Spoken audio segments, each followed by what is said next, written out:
Principle number 3, speaking against your own interest. So only a person of confidence, a real professional, not only believes, but speaks in a way that is true, which is this. This is something that I absolutely 100% believe in. And the scarcity salesperson, the scarcity entrepreneur, the scarcity real estate agent, whether or not they believe it, cannot communicate it. That the fact of the matter is this: you are not the right agent for every single seller on the planet. And the fact that most people say that they are, that the bias towards that is so deep, is causing them to lose opportunities left and right. Because isn't it reasonable to believe that there are times, situations, people, properties that just don't make sense for you or for the seller? And to think that it is 100% of the time, I think, is very dangerous. You aren't the right agent for every single human being on the planet. That is the truth. There are times when it makes sense for that person to work with another real estate agent that is not you.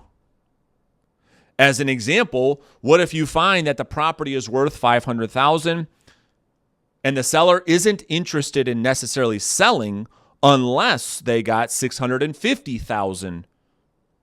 Wouldn't it then be reasonable that you, as the business owner, say to yourself, well, I'm not the right agent for you because I am in the business of selling homes, where there are a lot of agents that are in the business of listing homes that don't sell?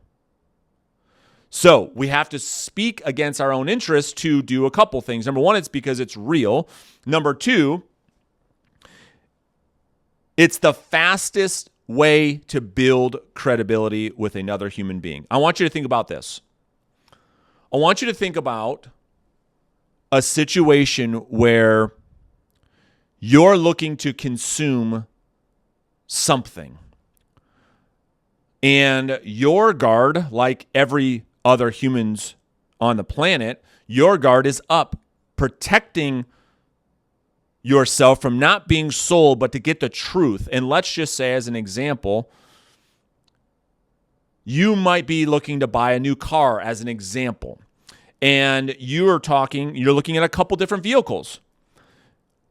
And a car salesman says, hey, rather than try to convince you to buy this Ford Explorer, you might drive this thing and find out you hate this Ford Explorer, and you might find that a Chevy Tahoe is a lot better.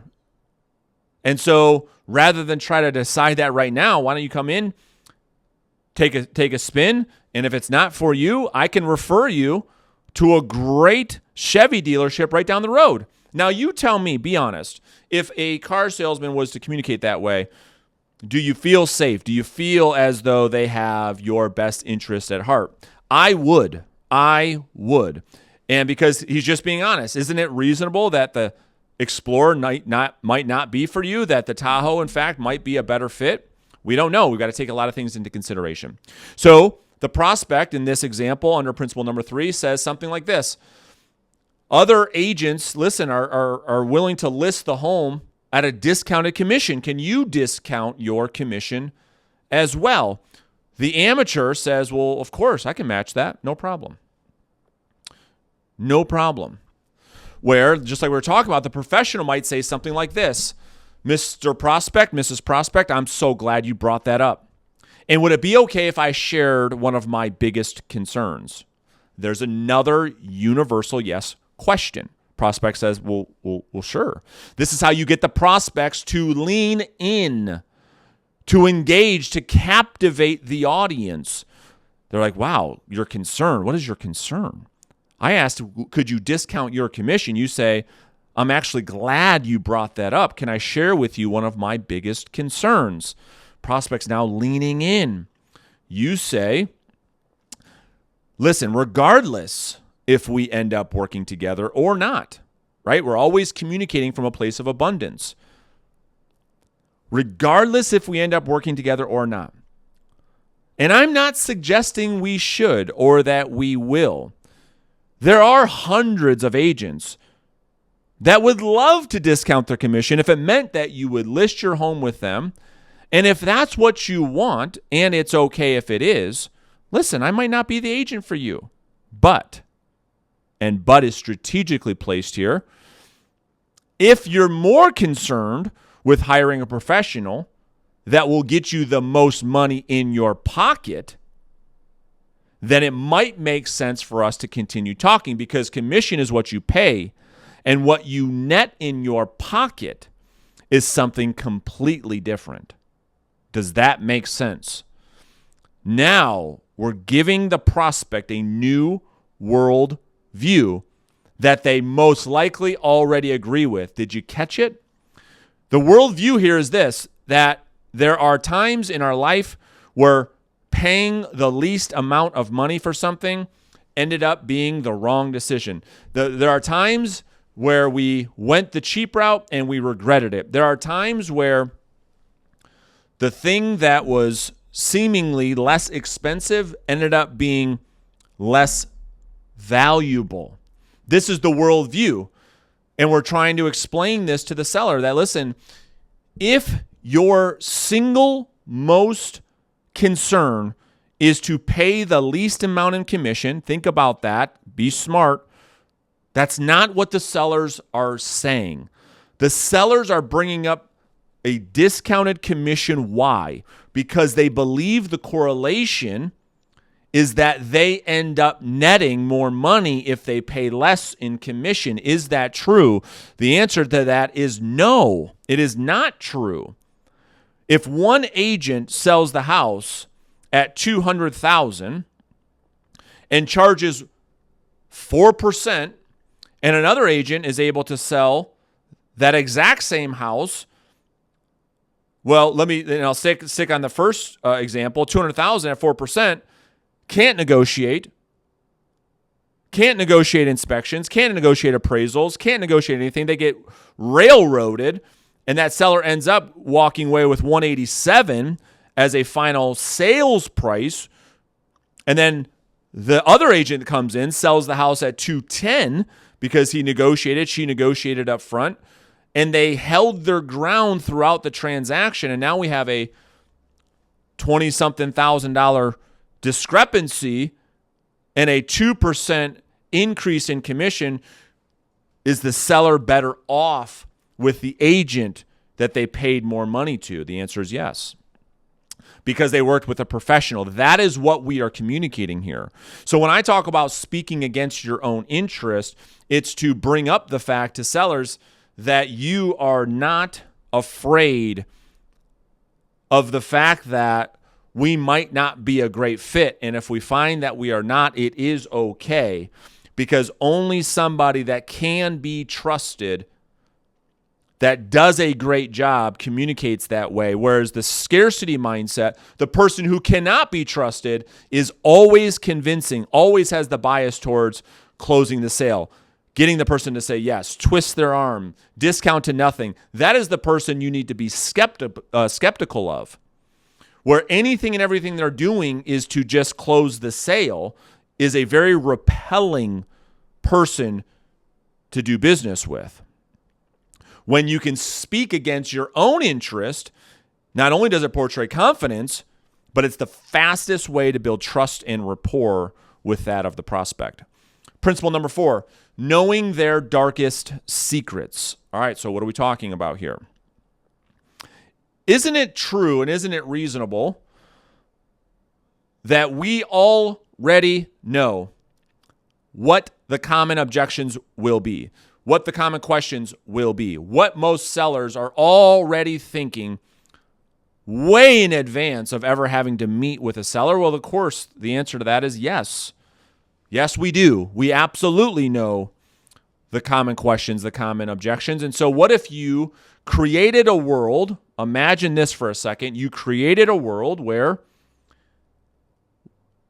instead of waiting for the prospect to ask you the questions that every seller asks, instead of you waiting for sellers to potentially object or give you a concern that you brought it up first. You talk about being irresistible to another human being where you're bringing up their deepest, darkest concerns before them. I don't know if there's another way to portray confidence. I don't know if there is.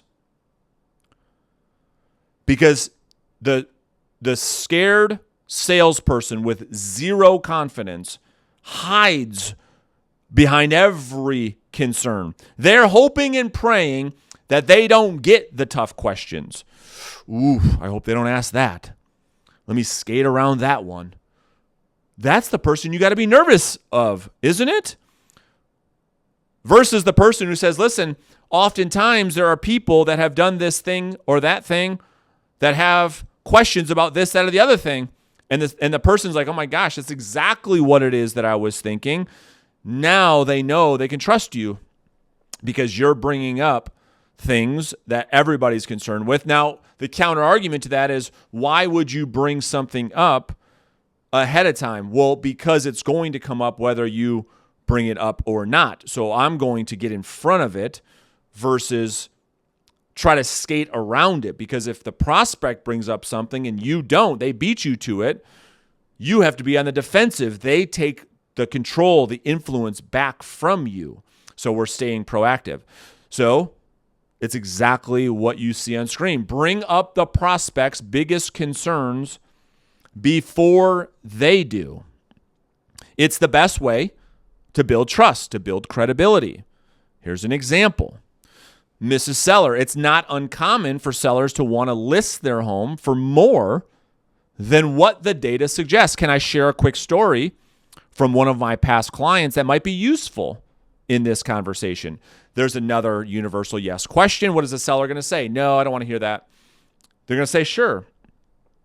And then you can use the power of third-party stories, because sellers don't want to be told what to do. They don't believe what you say. They rarely believe what you show them. But social proof has taught us that monkey see, monkey do. Here's what another seller tried to do. Here's what they experienced. Now the seller sees themselves in the other seller's shoes. It isn't you telling them what to do. Hopefully that makes sense. Principle number 5, getting prospects on the edge of their seat. Captivating an audience. This is what great storytellers do. So what great writers do. This is what great directors do that make phenomenal movies. It's to help us, the viewer, get on the edge of our seat, because we are so intrigued, our curiosity, we're so captivated, our attention is so focused. Well, we can do the same thing. Great presenters, just like I said, like movies, hook the audience and demand their attention. So here's an example of what you might do to do that, to become irresistible. Mrs. Seller, there's been something on my mind all week leading up to our meeting today, and I didn't know how I might bring it up. But would it be okay if I shared my biggest concern? Now, when I say that to you, aren't you, as the viewer of this video right now, saying to yourself, oh my gosh, what would you say after that? That's the point. That means that I have hooked you. I've caught your attention. That is what we're looking to do. So let me say it again. Mr. and Mrs. Seller, there's been something on my mind all week leading up to this meeting. Ooh, we're eliciting what? Curiosity, lots of it. And I didn't know how I might bring it up to you today, but would it be okay if I shared with you my biggest concern? The seller's now like, oh my gosh, what is this person going to say? Just the same way you might be asking yourself, okay, Brandon, tell us. You see how powerful it is to use something like this. You might say something like this. I'm being nice to you, so I'm going to give you the answer. Mrs. Seller, many agents won't tell sellers the truth about their home, its condition, or what it's going to take to get it sold. Why? They have a fear that if they don't tell the seller what they want to hear, the seller won't list the home with them. Now, if you're okay with it, I would prefer to shoot you straight and tell you exactly what it's going to take to get your home sold for the highest price, knowing right now that there could be some things you may not want to hear, but I believe it's the right thing to do. Would that be okay? The sellers want an agent to communicate the truth. This is how we get the prospect's permission to be 100% transparent, to be 100% candid. It's how you communicate with confidence. It's how you portray or give the feeling, rather, that you are indeed the right agent for them, that you do, in fact, have their best interest in mind, so much so that you are willing to risk your own. And there is no better way to build influence with another human being than to put their interest, the perception of their interest, ahead of that of your own. So if anything today made any type of sense, like I always do, I will invite you to have a conversation with us and my team about potentially working together in a coaching relationship if you are interested in becoming a world-class salesperson who is not sleazy, not slimy, doesn't pressure prospects, but serves people at the highest level. Then I'm going to put a link underneath this video. Feel free to click on it. We can have a conversation, talk about what coaching together could look like. And like always, you can decide if it makes sense for you or not. Now you can see some of these principles coming to fruition. So if not, it's perfectly okay. I hope you got a lot of value from today's video. I was really looking forward to making today's video because there's such powerful concepts here for you to learn so that you can become so much more valuable in the eyes of the prospect. So if you want to continue to grow your business, become a great real estate salesperson, watch this video right here.